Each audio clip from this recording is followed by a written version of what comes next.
La charla de hoy está a cargo de Alberto González Santana.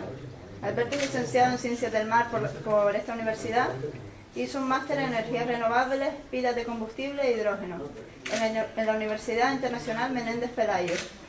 Ha realizado prácticas de control operacional de observaciones y operaciones oceánicas en la Plataforma Oceánica de Canarias, la PLOCAN.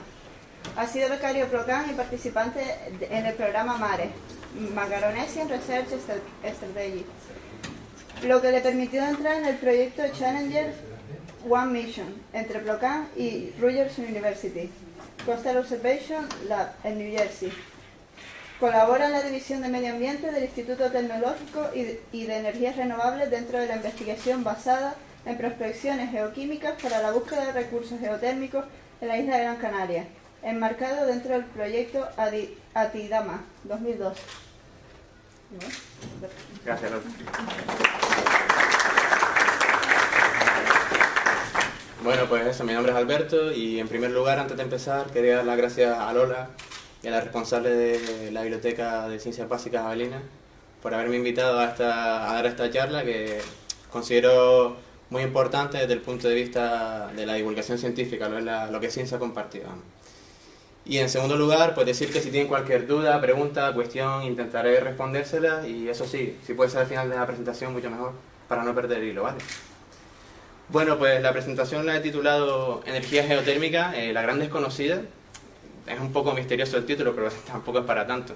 Simplemente es que de todas las energías renovables que conocemos hoy en día, la solar, la eólica, la biomasa, quizás la energía geotérmica es de la que menos se hable. Pero es más común de lo que creemos, incluso aquí en Canarias, ¿vale? Así que luego lo veremos.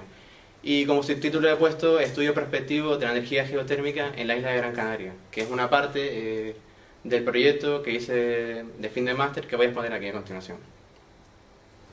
Bueno, a modo de índice introduciremos unos conceptos básicos muy simples, nada engorrosos, simplemente para que se metan en materia e intenten comprender toda la información que les voy a dar. Luego abordaremos un par de estudios que hizo el Instituto Geológico y Minero Español, décadas atrás, en los 80 sobre todo. Luego explicaré un poquitín lo que es el proyecto Geotercan y cómo se encuentra a día de hoy en las Islas Canarias y en Gran Canaria. Y finalmente un par de puntos a modo de conclusión para que cada uno pueda elaborar sus criterios, si quiere opinar, ¿vale? Bueno, pues el primer concepto que me gustaría transmitir es el de energía. Vamos a ver, para muchos de nosotros la palabra energía es trivial, no tiene importancia, pero somos grandes devoradores de energía, desde que nos levantamos hasta que nos acostamos.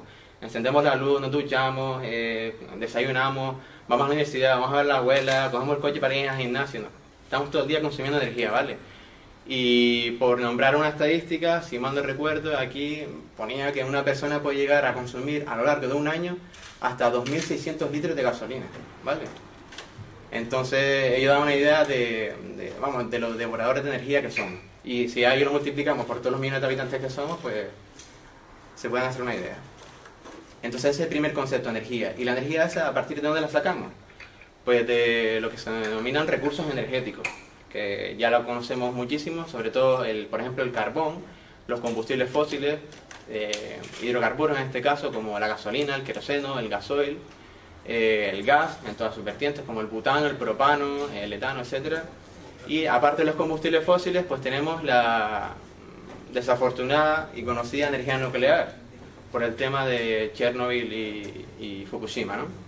Esto es alineado en la parte de arriba porque se consideran recursos no renovables, mientras que en la parte de abajo pues vamos a alinear lo que se consideran recursos renovables, es decir, que supuestamente se consideran infinitos, por ejemplo la energía solar en todas sus vertientes, como la energía solar fotovoltaica, la energía solar de concentración, energía solar térmica, la energía de la biomasa, una de las más antiguas conocidas por el hombre, biomasa forestal, biomasa a partir de microalgas, etc. La energía del mar, también en todas sus vertientes, como energía de las mareas, energía de las corrientes, energía del oleaje. Después energía eólica, el señor, ¿cómo se llama? Alicio, que estaba todo el año soplando en Canarias, ¿no? Y por último, y por no ser menos importante, la energía geotérmica, que quizás es de la que menos oí hablar, pero que es más común de lo que pensamos. Así que estos son los recursos energéticos, ¿vale? Principales, a partir de los cuales obtenemos energía para, hacer nuestra rutina diaria.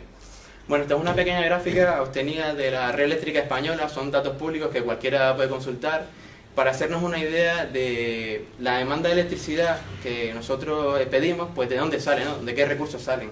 Y vemos que en la mayoría de la gráfica, todo esto pues son recursos no renovables, ¿vale?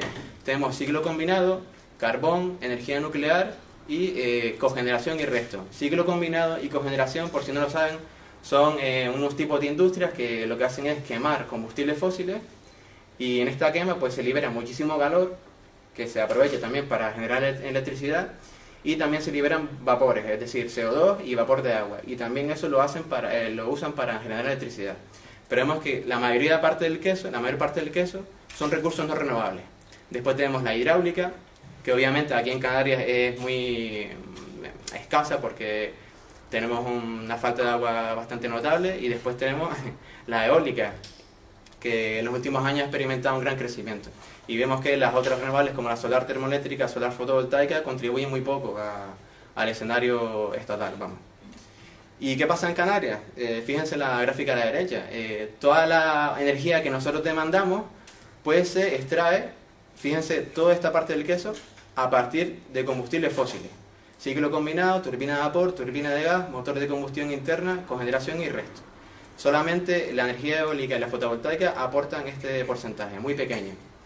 Entonces, ¿qué es lo que pasa? Que más de un 90% de la energía que necesitamos la sacamos a partir de combustibles fósiles en Canarias. Es decir, que si ocurre cualquier, no sé, catástrofe medioambiental, o que Dios no lo quiera, ¿no? O catástrofe, no sé, política, bélica, lo que sea, nos quedamos aislados, más de lo que estamos, geográficamente, y ¿de dónde nos nutrimos? Porque los combustibles fósiles, o sea, ese es otro debate, el tema de las perforaciones petrolíferas. A día de hoy, nosotros no tenemos hidrocarburos para procesarlos y obtener energía a partir de ellos. Todo lo importamos, lo compramos, ¿vale? Entonces, pues habría en ese sentido que reflexionar sobre un poquito sobre el modelo energético que queremos, ¿no?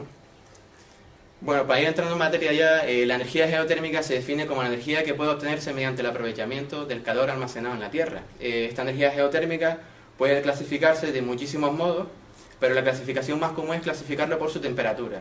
Está la de baja temperatura, menor de 100 grados centígrados, la de media temperatura, 100 a 200 grados centígrados, y la de alta temperatura, superior a 200 grados centígrados.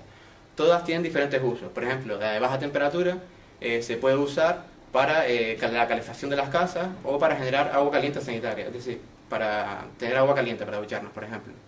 Mientras que la de media temperatura y alta temperatura se usan sobre todo para generar electricidad, que es el que vamos a ver a continuación. Luego, otra definición, la planta geotermoeléctrica en sí son instalaciones capaces de producir energía eléctrica a partir de estos recursos que vimos anteriormente. Ojo, siempre de media y alta temperatura. Esta es una pequeña imagen de lo que sería una planta geotermoeléctrica común, y para extraer esta energía geotérmica necesitamos tres elementos fundamentales. Primero, una fuente de calor, ¿vale? Una fuente de calor subterránea. Segundo, una capa impermeable. Y tercero, un elemento intermedio, que vamos a ver cuál es, y que supongo que algunos de ustedes se imaginarán.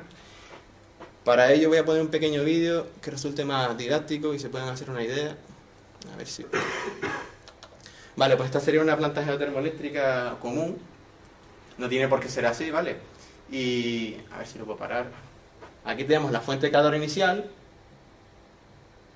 Y esto que se ve en color azul, ya muchos se lo pueden imaginar. O sea, es agua.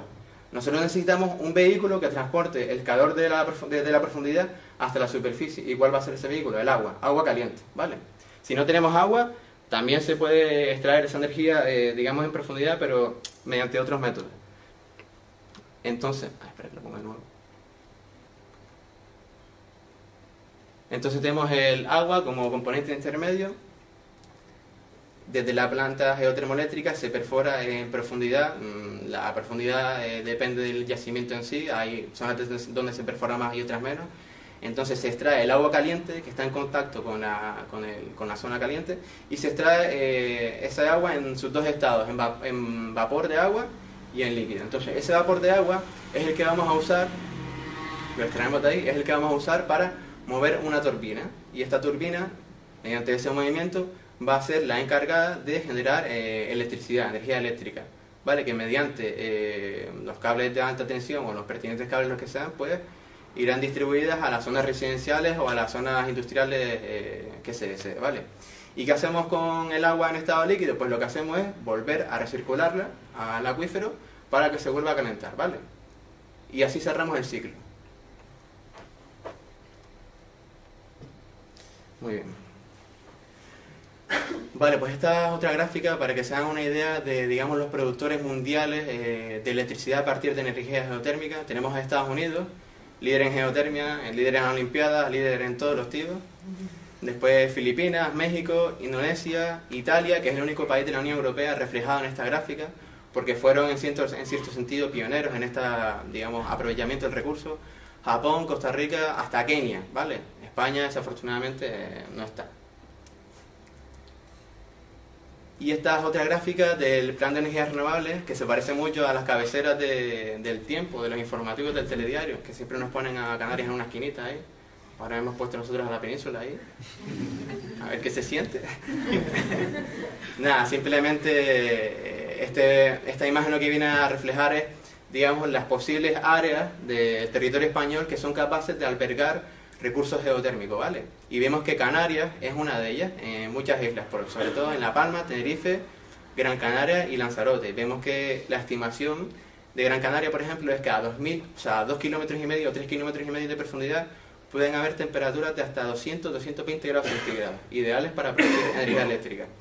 Y otras zonas del territorio español, por ejemplo Galicia, la comunidad andaluza, la comunidad catalana, pues también son susceptibles de albergar estos recursos geotérmicos. Pero vamos a centrarnos en el caso de Canarias, que es el que vamos a hablar.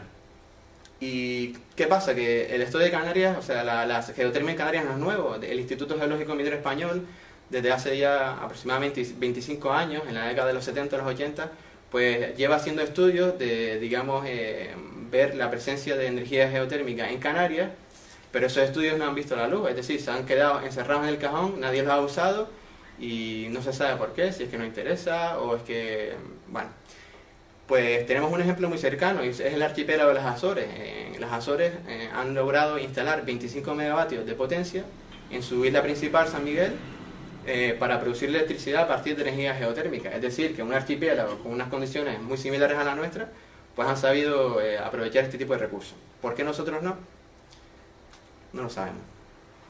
Bueno, pues para situarnos geográficamente, como todos sabemos, las Islas Canarias están al oeste del continente africano, a varios cientos de kilómetros, y Gran Canaria se encuentra en la posición central del archipiélago, ¿vale?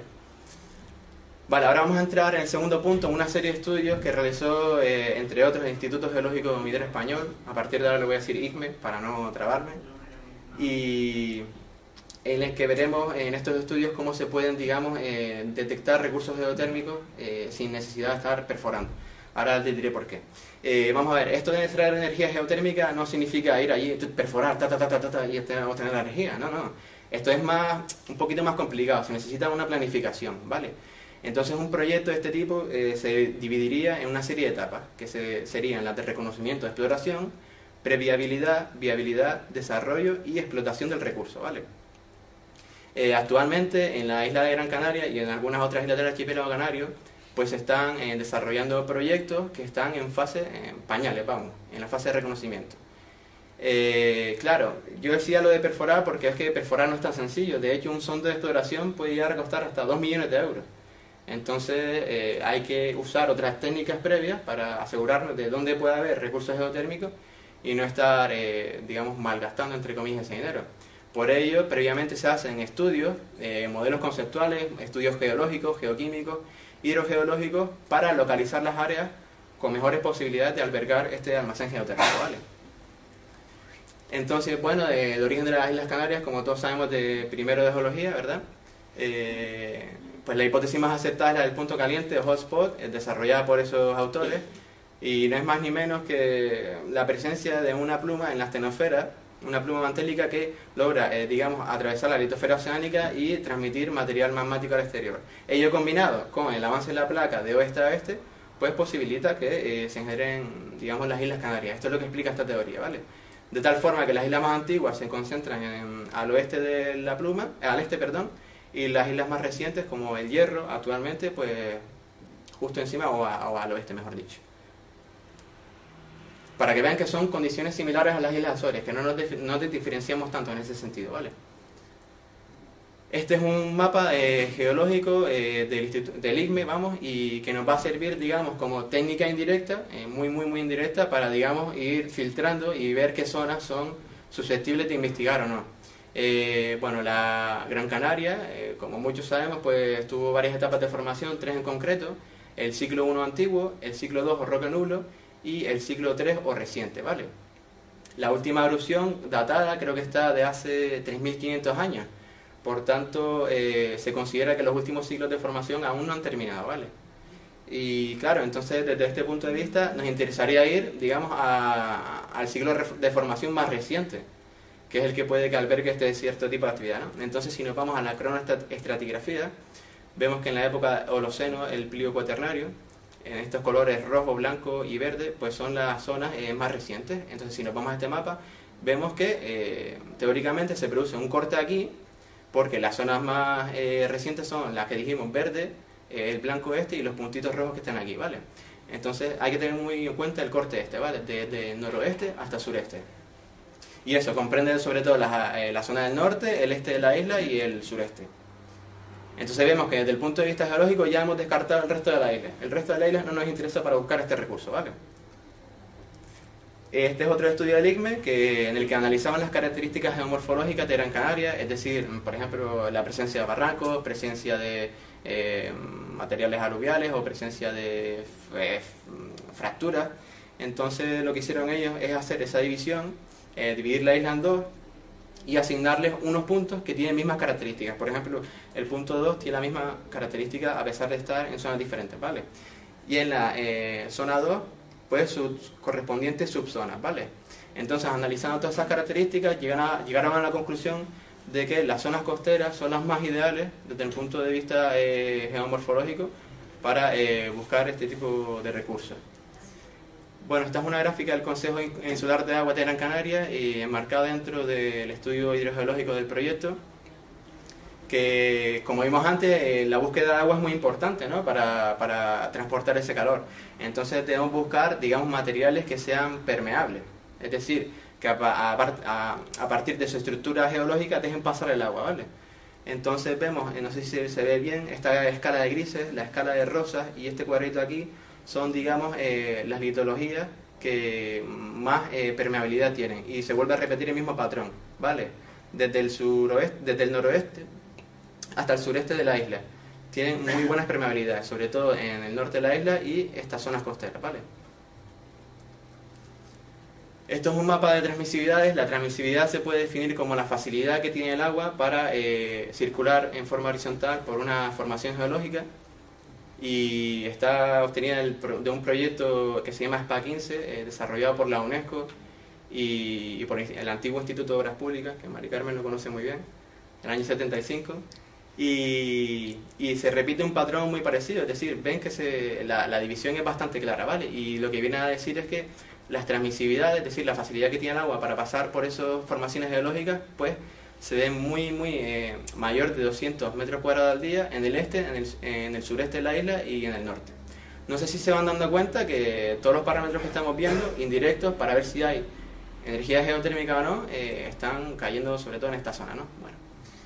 Después la concentración de CO2 volcánico, es decir, el CO2 puede ser un gas indicador de presencia magmática, vamos. Entonces se analizaron también dentro del proyecto SPA-15 pues concentraciones, y en el norte de la isla y en el este de la isla fue donde mayores concentraciones hubieron, ¿vale? Entonces nos sigue dando pistas de las zonas donde donde nos interesa buscar ese recurso geotérmico. También lo mismo con otro parámetro, la temperatura del agua superficial. Vemos aquí en color oscuro en las zonas del este de la isla, o del sureste mejor dicho, superiores a 30 grados centígrados. Esto es temperatura a pocos centímetros de la superficie, ¿vale? En el suelo. Y también dentro del IGME se elaboró, digamos, un estudio en el que se analizaban las características geotectónicas de la misma forma, dividiendo la isla en dos y asignándole unas subzonas con unas características similares, y llegando a la conclusión de que desde el punto de vista geotécnico, es decir, cuánta carga aguanta el suelo, cuánto duro es, o cuál es la estabilidad que tiene, pues llegaron a la conclusión de que sobre todo esta zona es la más propicia para ello. Vale, pero ¿qué pasa? ¿Que con todos estos criterios es suficiente para, digamos, buscar recursos geotérmicos? Bueno, pues probablemente no. Entonces el IGME en el año 81 hizo un estudio de gradientes geotérmicos para determinar la posible existencia de yacimientos de alta temperatura mediante sondeos de hasta 600 y 800 metros de profundidad. Es decir, perforar para ver si realmente ahí hay temperatura elevada o no. A los sondeos se les bautizaron como S1 y S2 en la zona de Barranco Las Palmas y en Agüime, ¿vale? Y se observaron gradientes de 6,2 a 6,5 grados de temperatura cada 100 metros y de 6,7, no sé si lo pueden ver bien ahí, de 6,7 a 7,5 grados de temperatura cada 100 metros. Ello quiere decir que en esta zona existe un gradiente casi el doble, 1,8 veces, al gradiente normal de la isla. Por lo tanto, oye, nos da una pista de si puede ser interesante o no seguir investigando ahí. Y esta es una de las gráficas que se elaboraron a partir de ese estudio, en el que vemos, por ejemplo, que a 200 metros de profundidad ya hay 35 grados de temperatura. Con este gradiente que vimos anteriormente, pues casi a 700 grados ya la temperatura se eleva hasta 65. Es decir, que si quizás seguimos perforando hasta 2,5 kilómetros, pues nos encontremos probablemente temperaturas superiores, ¿vale? Susceptibles de ser aprovechadas. Y este es uno de los sondeos que hizo el IGME en el año 80 y es el que está en Barranco Las Palmas, justo al inicio, ¿vale? Que es de poquito diámetro, lo que sí que tiene una profundidad de esos 600, 800, bueno, creo que este era el de 600 metros de profundidad, ¿vale? Bueno, pues ahora para juntar todos los criterios, vamos a hacerlo en este mapa. Dijimos que las características geológicas ideales para buscar este recurso se encontraban en el norte y en el este y sureste de la isla también. Las características geomorfológicas pintadas en color negro, las zonas con mayor permeabilidad y transmisibilidad pues pintadas en color amarillo y azul respectivamente, las zonas con mayores concentraciones de CO2 pues también, como dijimos, en el norte y en el este de la isla, temperaturas superficiales interesantes pues en el este, las condiciones sismotectónicas o digamos geotécnicas, mejor dicho, en el sur y en el este de la isla, todo ello apoyado por dos sondeos que se hicieron en estos puntos, ¿vale? En Agüime y en Barranco Las Palmas. Entonces esto nos da una idea de dónde todas las pruebas apuntan, ¿no? Sobre todo en esta zona de la isla. Entonces, esta zona de la isla es la isla que está ahora actualmente siendo estudiada, ¿vale? En busca de este recurso. ¿Qué es lo que voy a decir a continuación? El proyecto Geothercan es un proyecto, esa es su definición estricta, pero vamos, que es un proyecto, digamos, enfocado mediante muchos métodos indirectos, geofísicos, geoquímicos y geológicos, pues se dedican, digamos, a localizar el recurso y a explorarlo, de manera que se pueda explotar en un futuro, ¿vale? Tiene una vigencia desde el 2011 hasta el 2014. Y en él participan una empresa australiana con sede en España, en Madrid, que se llama Petracerm, la Universidad de Barcelona, la Universidad de La Laguna, el Instituto Tecnológico de Energías Renovables, el Instituto Volcanológico de Canarias, el Gobierno de Canarias, el Gobierno de España y, por último, en régimen de subcontratación, la Universidad de Tokio. Bueno, como dijimos anteriormente, este proyecto se encuentra en pañales, en las primeras fases, y dentro de Geothercan en la campaña que participamos nosotros se estaban realizando estudios geoquímicos, ¿vale? Se están investigando en varias islas del archipiélago, en La Palma, en Lanzarote, en Tenerife y en Gran Canaria, si mal no recuerdo, y en Gran Canaria, pues el proyecto se le bautizó como Atidama. Esta fue la primera concesión minera que se otorgó para explorar y que comprendía casi todo el este de la isla, ¿vale? Actualmente solamente se está investigando en esa parte, justo al sur de la cuadrícula, porque ahí es donde todos los criterios apuntan a que ahí puede haber recursos geotérmicos, ¿vale? Y esta fue la malla de puntos que fuimos muestreando uno por uno. Eran total 600 puntos entre los municipios de Ingenio, Agüimes y Santa Lucía de Tirajana, ¿vale? Y eso, una malla de 600 puntos en las que en cada punto íbamos midiendo diferentes parámetros. Por ejemplo, medimos el CO2 tal y como vimos anteriormente, in situ, tomamos muestras para analizar hidrógeno, oxígeno, nitrógeno, CO2, metano, incluso análisis químicos isotópicos del helio y argón, que el helio parece ser que es un indicador bastante fiable de este tipo de actividad. Mediante ese tipo clavábamos una sonda en el suelo y extraíamos los gases mediante jeringas para luego esas muestras llevarlas al laboratorio o analizarlas también in situ. De la misma forma analizamos radón y torón Con este aparato, sobre todo, perforamos el suelo unos centímetros y este aparato lo que hacía era extraer los gases y medirlos in situ durante 10 minutos. Medía temperaturas superficiales con un termopar, que viene a ser un termómetro. Análisis in situ de concentración de vapor de mercurio y sulfuro de hidrógeno mediante estos aparatos. O sea, lo que hacíamos era extraer el gas y luego meternos en los aparatos y, digamos, este aparato pues nos daba los valores necesarios.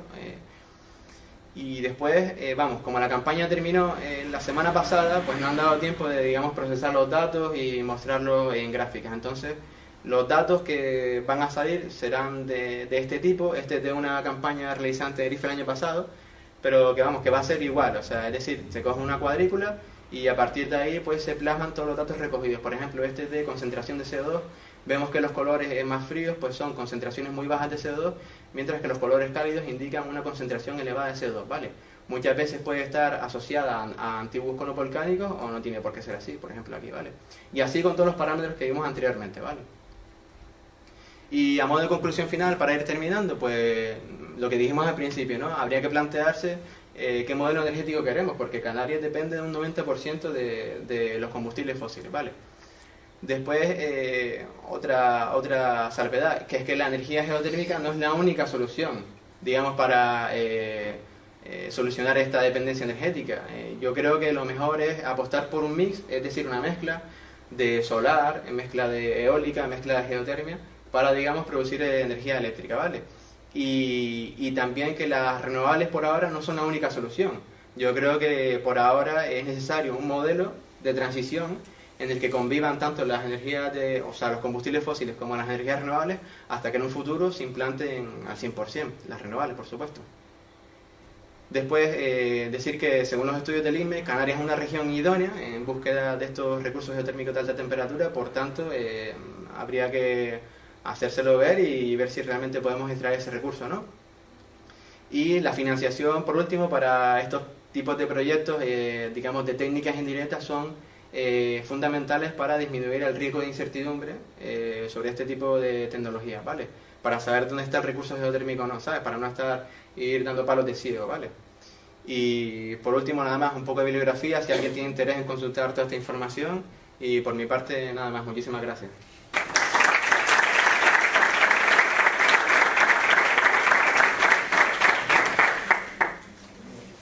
Si tiene alguna pregunta.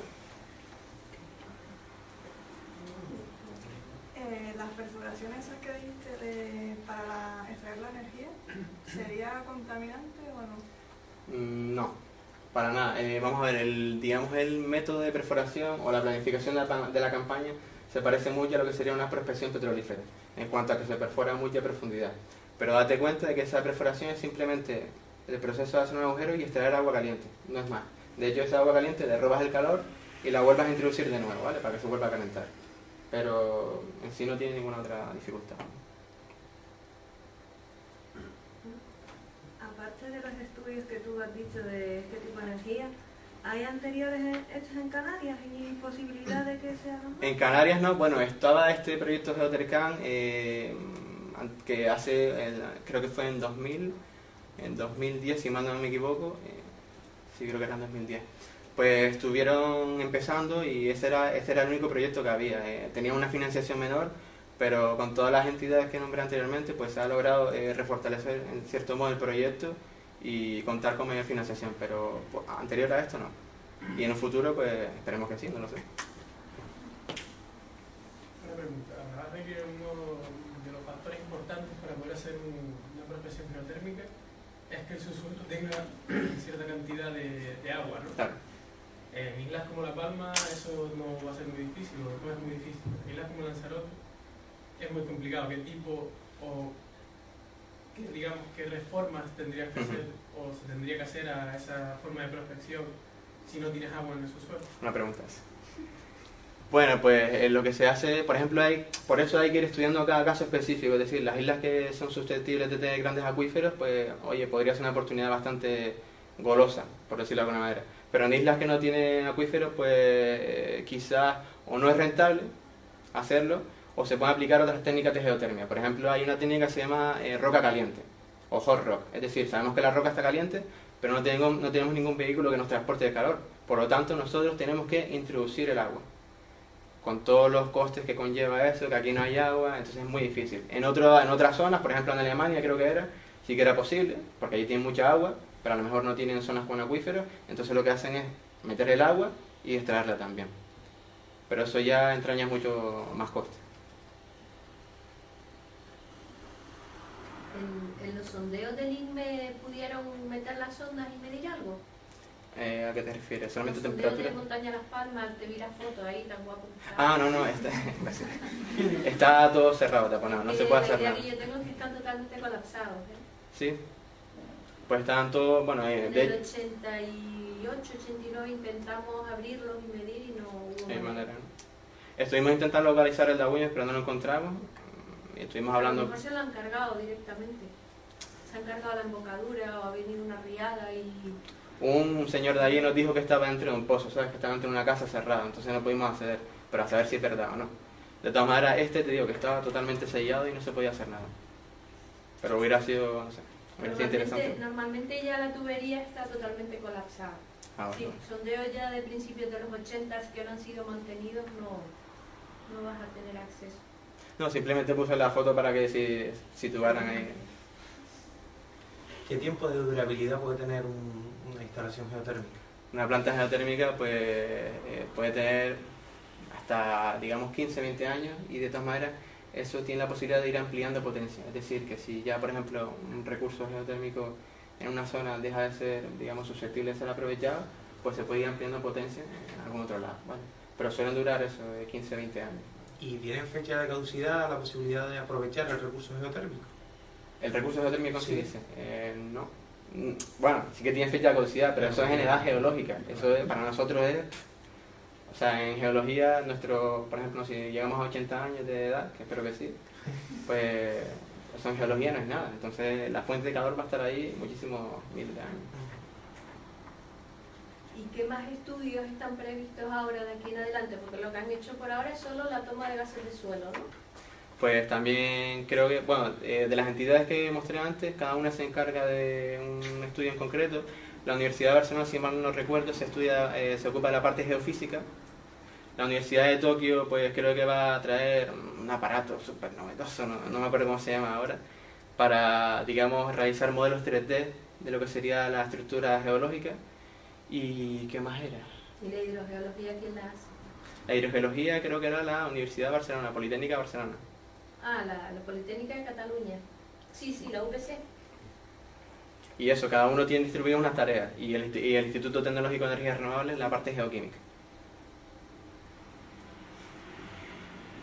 ¿Cuál es la verdadera viabilidad del proyecto? En el sentido, si hay interés político, ¿a cuántos años cree que puedan poner a funcionar esto? Ese es el problema, que por ejemplo, como te dije, desde las primeras fases hasta la última, o sea, desde la exploración hasta la explotación, pueden pasar a lo mejor hasta 10 o 15 años, ¿vale? Entonces eso es lo que los inversores o a los políticos le echan un poco para atrás. O sea, yo quiero rentabilidad al momento, ¿sabes? No quiero esperar 15 años. Entonces, oye, pues yo creo que habría que darle un voto de confianza, ¿no? Aunque tardes tiempo en recuperar la inversión o tardes tiempo en, digamos, obtener energía. Pero bueno, que yo creo que es probable, que es posible. ¿Cree que próximamente, pues estamos hablando de, no sé, 10 años? ¿Por qué no? ¿Por qué no? De todas maneras, yo es que soy un optimista, te diría que sí. Pero actualmente, sabes que se han cargado el plan de energías renovables, las subvenciones, las primas, todas las han quitado, entonces aparentemente hay un futuro bastante negro. Como el petróleo. Yo perdón, Alberto, yo soy negativo. Negativo al 100%, ¿no? Soy pesimista, pero por las condiciones. Si lees los trabajos de Calabá y Cerón, que fueron dos ingenieros italianos del siglo XIX, en Lanzarote, con un termopar, ya decían que allí era imposible la energía geotérmica. El INME en los años 80 no que haya arrimado los trabajos, es que la conclusión es que no es posible. No es que los arrimen, es que no es posible. En Lanzarote es un residuo absolutamente seco. Sí, en Lanzarote no hay mucha posibilidad. A 100 metros tú no tendrías el asadero de sardina que tiene. Es un fluido geotérmico condensador. Vale. En el resto de las islas, sí, nos parecemos a Azores, nos parecemos a Islandia, pero tenemos un hándicap. Y es que nos apoyamos sobre la corteza oceánica más vieja, gruesa y potente de la China. Y salvo en Tenerife, que es la única isla que tendría una viabilidad y según los australianos, creo que se estaban enfocando en ellas. No sé por qué ahora vuelven a dispersar, porque en su momento la memoria de los australianos que están en Salamanca, la sede central está en Salamanca, por lo que yo les leí en su día en un proyecto, se centraba en Tenerife, porque efectivamente es la única isla que puede tener la posibilidad de una especie de cámara magmática somera. Porque en el Hierro nos está pasando ahora, es decir, en la evolución del Hierro, si observamos la distribución de los terremotos, están todos en el manto, en la discontinuidad Mogorovici, hacia 15 kilómetros de profundidad. Luego ahí se está inyectando el magma. Ese magma que se te inyecta a 15 kilómetros no te va a dar un calor suficiente para que los acuíferos someros, que es donde necesita el vehículo conductor, lo tengan. Cosa que en Islandia sí, porque tienes todo el complejo de falla de la dorsal atlántica, o en Azores, que tienes toda la falla transformante Azores-Gibraltar. Con Canarias realmente es muy complicado. No digo que imposible, nada es imposible, pero lo que sí me da la sensación de que lo ideal es retomar esos estudios de verdad, porque invertir otra vez en volver a decir lo mismo que dijo el INME, no lo acabo de ver. Yo, perdonad que os diga, pero no lo acabo de ver. Es decir, el INME hizo ya efectivamente esos trabajos en su momento, y la conclusión es esa, es decir, en Gran Canaria las probabilidades son muy, muy bajas. Solo las hay en Tenerife, la única probabilidad, y no muy allá. El Hierro es una isla también relativamente seca. En el Hierro nos pasaría casi lo mismo que nos está pasando. En el Hierro prácticamente de lluvia horizontal, Marica me lo podrá decir mejor. Además el Hierro tiene, como una isla muy joven, tiene una transmisibilidad brutal y no tiene acuífero, es decir, chupa toda el agua que te cae, te la chupa la roca volcánica, que es lo que en Gran Canaria la transmisibilidad lógicamente está en las zonas volcánicas jóvenes, ¿no? Pero es difícil. No, tienes razón en cuanto a que todos los esfuerzos de investigación se están realizando sobre todo en Tenerife. Claro, el resto de islas, pues sí, que se está dispersando un poco para ver qué es lo que hay, pero todo, casi todo está en Tenerife, que están las principales manifestaciones, ahí está todo, ¿no? Entonces...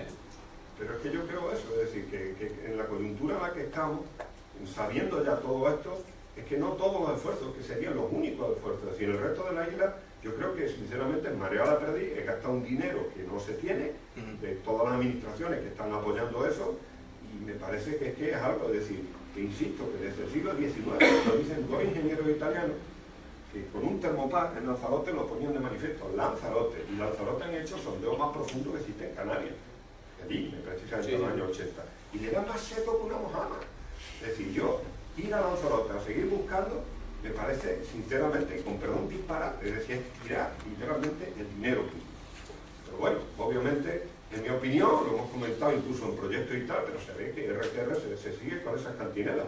Y hay que enfocar donde hay que enfocar. Si la mayor probabilidad, yo no digo exclusiva, pero con el conocimiento científico del siglo XXI que tenemos, si la mayor probabilidad la tenemos en la isla de Tenerife, dejemos de marear la pérdida en el resto de la isla, concentrémonos en Tenerife y a ver si podemos, porque no va a estar fácil tampoco. Es decir, que tenemos unos condicionantes geológicos muy diferentes, aunque somos isla volcánica, insisto, y es verdad que nos parecemos mucho más de lo que nos diferenciamos, pero tenemos la puñetera mala suerte que para la energía geotérmica sí que tenemos una serie de circunstancias que no nos apoyan en absoluto, y es sobre todo la cercanía al continente africano, la corteza oceánica tan brutal, rígida y fría que tenemos.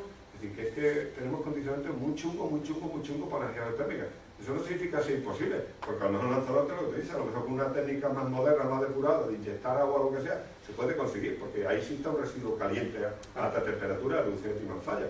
Pero actualmente, o sea, las plantas típicas, esas clásicas que tú nos has puesto, que son las de Islandia, aquí en Canarias, prácticamente son implicadas. Pero bueno, ojalá me equivoque, porque es bueno tener, efectivamente, no tener tanta dependencia externa. Bueno, en Gran Canaria, perdón, déjame que sigo lo de papillar, yo me callo. En Gran Canaria el problema en el sureste, donde se hicieron todas las prospecciones, porque es donde está el agua, las temperaturas del agua, por cierto, son del agua subterránea, no el agua superficial. ¿Vale? Claro, no, yo me expresé mal, pero subterránea a poca profundidad. No, a la profundidad de los pozos. Que en la zona de Agüimes puede claro, llegar hasta los 300 metros. Claro, pero yo quería comparar, digamos, a los pozos geotérmicos, que miden hasta 600 pozos geotérmicos no hay. Pero el problema que puede haber con los pozos geotérmicos es que a la mínima que te metas, la permeabilidad baja. Y en la zona de Agüimes tienen los basaltos miocenos. Vas a tener unas permeabilidades tan bajas que esos pozos no vas a poder sacar el agua, es decir, no vas a poder sacar el agua porque el agua camina muy despacio, eso lo estudiamos, ¿verdad? Sí, por supuesto, no puede ser. ¿Verdad? El agua camina muy despacio por la baja permeabilidad, con lo cual no tienes agua, son pozos en los cuales no vas a poder sacar agua, porque tienes los basaltos miocenos con las bajas permeabilidades y transmisibilidades, con lo cual es un problema de que el agua no la vas a poder sacar, ni la vas a poder meter, es decir, ni incluso para meterle agua el acuífero no la chupa, con lo cual yo soy también bastante pesimista, y yo sí me sé todo esto del IGME, porque yo trabajé en el IGME en aquella época, ¿no? y me lo sé, y efectivamente no es que estén arrimados, es que se llegó a la conclusión de que aquello no funcionaba, y ya me cae. No he dicho nada.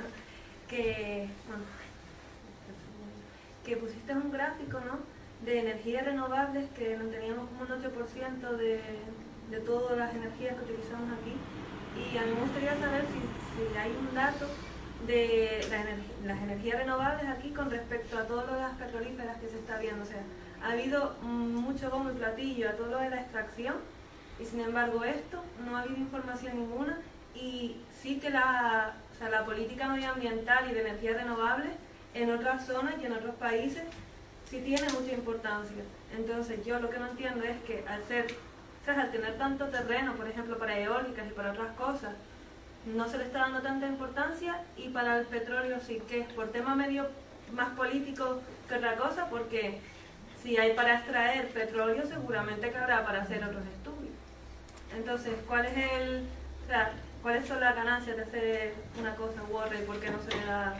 Esa es la pregunta del millón que nos hacemos todos, ¿no? Pero la cosa es que hay muchos condicionantes, intereses económicos, intereses políticos.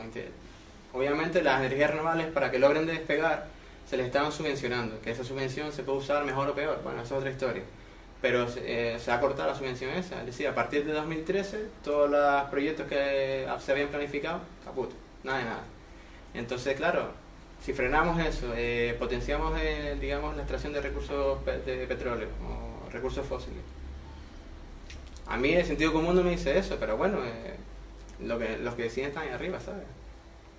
Pero no le haga la pregunta comprometida a Alberto, que el pobre. Joder, es muy sencillo. Mira, el inicio de la energía eólica es aquí, Canarias, somos pioneros. ¿Vale? Es decir, fíjate los gráficos que te ha puesto antes del porcentaje de eólica que tiene ahora en Canarias comparado con la península. Eso se invierte hace 10 años. Hasta hace 10 años Canarias tenía mucha más energía eólica que la península, apostaba más por ello y tenía mucha más energía. Hace 10 años, más o menos, si no mal recuerdo, si la memoria no me falla, cambian las torres. ¿Qué ocurre hace 10 años? Pues no sé si te suena el famoso caso de Olo, donde el hermano del actual ministro de Industria que tenemos, por entonces presidente del Cabildo de Gran Canaria, pues pasa lo que pasa.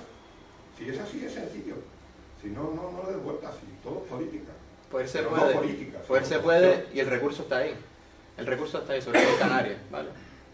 Pero, lo que sea Paco. Lo del eólico es muy sencillo. O sea, nos han llevado, toda la península nos ha sacado a la delantera cuando éramos pioneros aquí. Así de sencillo. Porque hubo una corrupción. No hay más.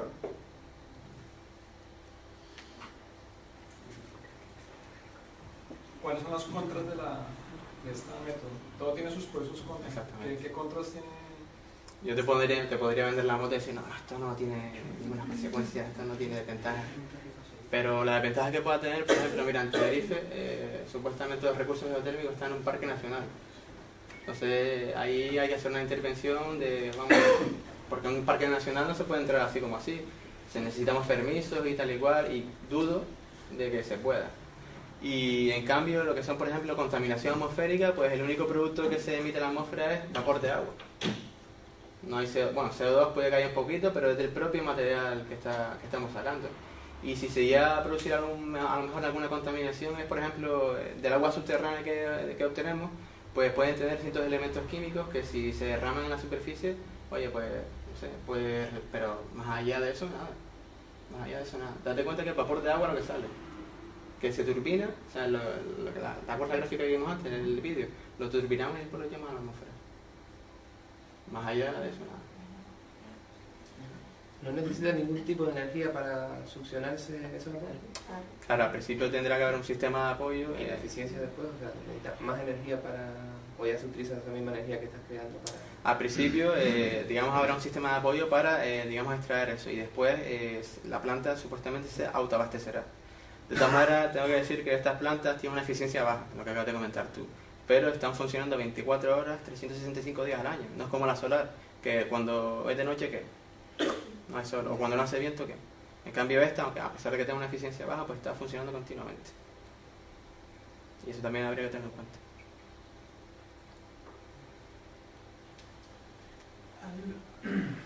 Hablas de que extraes agua y inyectas otra vez, pero una parte, el vapor de agua, se va a la atmósfera. Eso lo que provoca es, digamos, disminuye la cantidad de agua en el subsuelo. El problema que en Canarias tenemos bastante acentuado. Digamos, ¿qué importancia tiene esta pérdida?